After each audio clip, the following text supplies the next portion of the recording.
en un sitio privilegiado, maravilloso, que es el Hortus Botánico, el Jardín Botánico de Ámsterdam, uno de los jardines botánicos más antiguos de Europa y con una historia fascinante.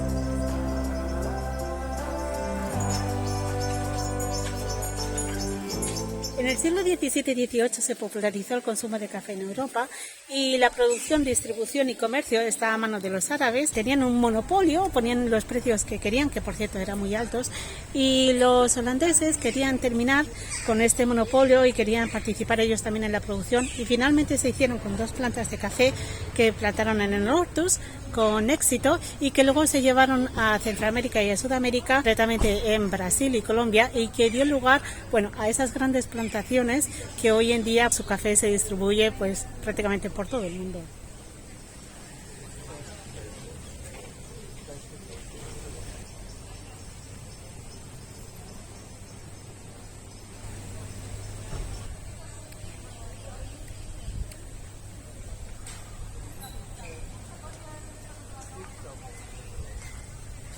Este árbol que veis aquí en mi espalda, sí que parece peligroso porque está en una especie de jaula con barrotes, en realidad esta protección es contra nosotros, para que nosotros, los seres humanos como especie, no terminemos con este ejemplar que hasta hace poco se pensaba que era el único que existía en el mundo. Y es que no fue hasta 1994 cuando un guardabosque de las Montañas Azules descubrió por azar unos 60 ejemplares, y desde entonces se hace esfuerzos increíbles por intentar reproducir uno de los árboles más raros del mundo que se considera un fósil viviente.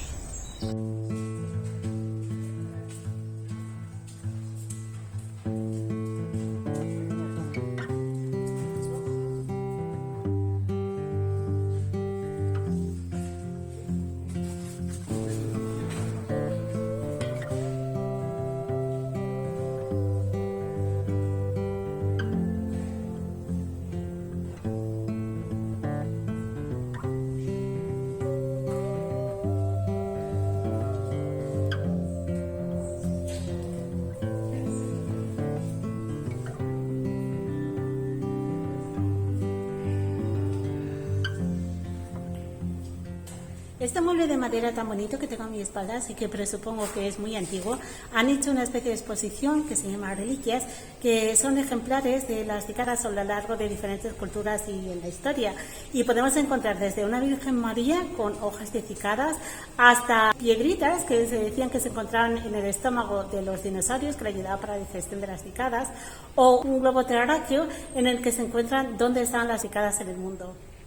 Y hemos llegado a las plantas carnívoras, estas que siempre nos hacen tanta gracia que nos las imaginamos así con la boca abierta y que atrapa el insecto. Bueno, en realidad este es un tipo de plantas carnívoras, existen muchos otros. Las plantas carnívoras crecen en sustratos que no tienen muchos nutrientes, por lo cual tiene que alimentarse de los insectos para obtenerlos.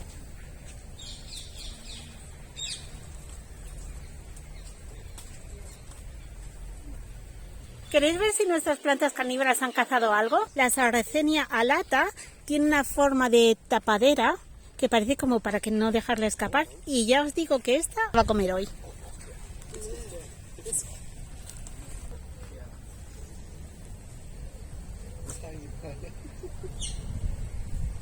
La drosera tiene una especie de pelillos y emana una sustancia pegajosa que atrae a los insectos, y una vez que llega y se posan son imposibles de escapar.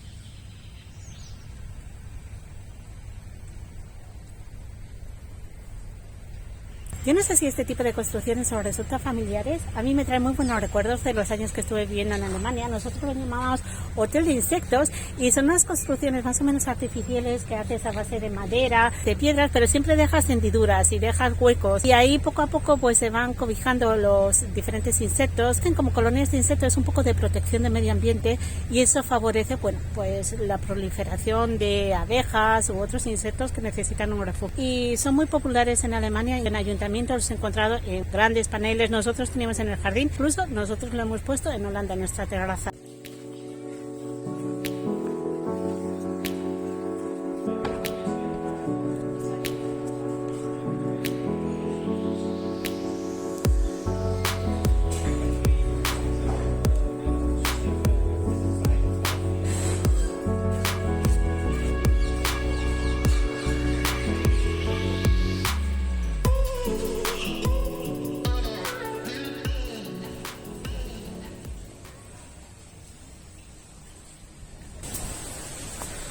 En este invernadero se nota una cierta humedad, un calor. Recrean lo que son las temperaturas de una jungla, la cantidad, el porcentaje de humedad.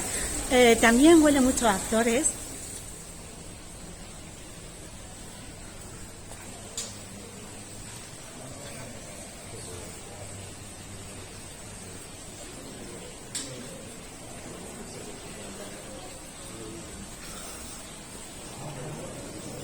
Me he subido sin pensar por aquí rápidamente por este puente que atraviesa la jungla y ahora cuando estaba andando digo yo, uy, pero si el suelo vibrando, y es que ahora me doy cuenta que son 3 planchas de algo que podría ser un plástico duro. Sí, es un plástico duro. Pensar si era cristal no sería mejor, pero un plástico duro, mira, me estoy cogiendo con una mano y estoy viendo de que al andar pues vibra el suelo y entonces digo yo, ay, ay, ay. Hace un calor sofocante aquí, recrea lo que es el ecosistema de una jungla. A mí personalmente no me disgusta, que estoy muy acostumbrada al calor, pero es como una especie de humedad, de neblina. Ay, estoy viendo por ahí 2 que vienen y está el hombre mirando al suelo igual que yo, a ver si se cae. O no, hoy mira que soy mala. Sí, mira cómo se coge a la barandilla. Yo también me cojo, ¿eh? Yo decía que aquí hacía calor, que hacía un calor sofocante. No, me equivocaba. El calor no lo hace aquí, el calor lo hace aquí dentro.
Aquí en el invernadero de cactus ahora mismo hay menos gente. Yo creo que les parece a la gente menos espectacular que el de la selva, pero a mí me gusta, me resulta un poco familiar, me recuerda un poco a casa.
Este pequeño invernadero es uno de los sitios más especiales que tiene el botánico, y es que este es el sitio donde están las mariposas revoloteando libremente por todas partes. Alguna ya me ha dado mal con las alas en la cara. Yo no sé si las estáis apreciando. Hay muchísimas, son muy grandes. Y la verdad es que esto parece un jardín de hadas. A ver si las veis. Están por todas partes.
Esto que parece mi jardín privado es un templete que me mantiene fresquita a la sombra, y es un lugar apartado estupendo para deciros, bueno, no es un adiós, es un hasta la próxima. Y desde aquí os pido que deis al like solamente si os ha gustado, si no, no tenéis obligación ninguna, pero es una señal como que os gusta el contenido que os estoy haciendo, el tipo de vídeo que queréis ver, y cualquier cosa, cualquier comentario podéis dejarlo por aquí escrito. Y como siempre os deseo una muy buena semana. Adiós desde Ámsterdam. Chao.